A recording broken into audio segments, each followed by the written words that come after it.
நார்மலாக நல்ல ப்ரொஃபஷனல் தெரப்பிஸ்ட்டும் இருக்காங்க, ஸ்பாவும் இருக்குது. அது கரெக்டாக போயிட்டுருக்கு. மற்றபடி என்னன்னா, கொஞ்சம் இருக்கிற ஸ்பாஸ்லாம் என்ன பண்ணுறாங்க, அவங்களுக்கு வந்து இந்த விபச்சாரம், இந்த செக்ஸ் பண்ணுறதுக்கான வழி தெரியல. இது வந்து ஒரு வேவாக யூஸ் பண்ணிக்கிறாங்க. இது மூலமாக நான் மசாஜ் சென்டர் வச்சுட்ருக்கேன்னு சொல்லிட்டு, அவங்க வந்து ஸ்ட்ரெயிட்டாக பண்ண முடியாதுல்ல. இந்த மசாஜ் ஒரு வேவாக யூஸ் பண்ணி, அது மூலமாக அந்த யூஸ் பண்ண செக்ஸ் அந்த யூஸ் பண்ணதால, இது மேலே அந்த ஒரு கரை இருந்துட்டு தான் இருக்குது. ஆனால் இதுக்கு வந்து ஏன் அப்படின்றாங்கன்னா, ஒரு மசாஜ்லேயே நீங்கள் எப்படின்னா, நான் இப்போ உங்களுக்கு மசாஜ் பண்ணுறேன், நீங்கள் டெம்ப்ட் ஆகிடுவீங்க.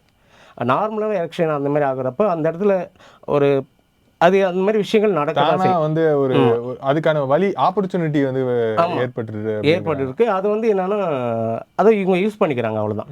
வர்ற கிளைண்ட்டும் அவங்களுக்கு ஏற்ற மாரி யூஸ் பண்ணிக்கிறாங்க. இப்போ நல்ல பர்சனாக இருந்தாலும், நான் உனக்கு அதிகமாக டிப்ஸ் தரேன், அதிகமாக கேஷ் தரேன், எனக்கு எதனா பண்ணிவிடு அப்படின்னு சொல்லிட்டு கிளைண்ட்டும் இவங்கள கன்வெர்ட் பண்ணுறாங்க. இந்த மாதிரியான பீப்புளும் என்ன பண்ணுவாங்க, இதுக்கு தயாராக தான் இருப்பாங்க.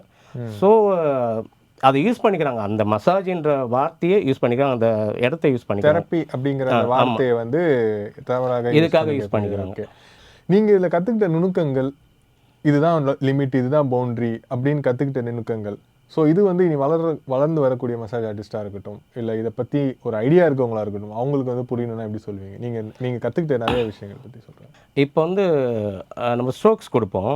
ஒரு மசாஜ் ஸ்ட்ரோக்ஸ்ன்னு சொல்லுவாங்க. அது வந்து நம்ம கொடுக்குறப்ப என்ன ஆகுன்னா, ஒரு கிளைண்ட் வந்து அவங்க செக்ஸ் மூடுக்கு போகாமல் நம்ம தடுக்கவும் முடியும் அந்த ஸ்ட்ரோக்ஸ் மூலமாக. அந்த நுணுக்கங்கள்லாம் நான் நிறைய கற்றுக்கிட்டேன். இப்போ இவங்க எந்த மாதிரி தொட்டால் இவங்க வந்து அந்த இதுக்கு போவாங்க, எப்படி தொட்டால் அந்த மாதிரி விஷயத்துக்கு போவாங்கன்னு சொல்லிட்டு கற்றுக்கினேன்.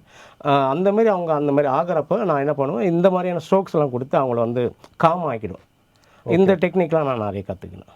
அவங்களுக்கான எனக்கும் அந்த எந்த பிரச்சனையும் இருக்காது. ஒன்லி சர்வீஸ் மட்டும் பண்ணிவிட்டு அவங்க போயிடுவாங்க.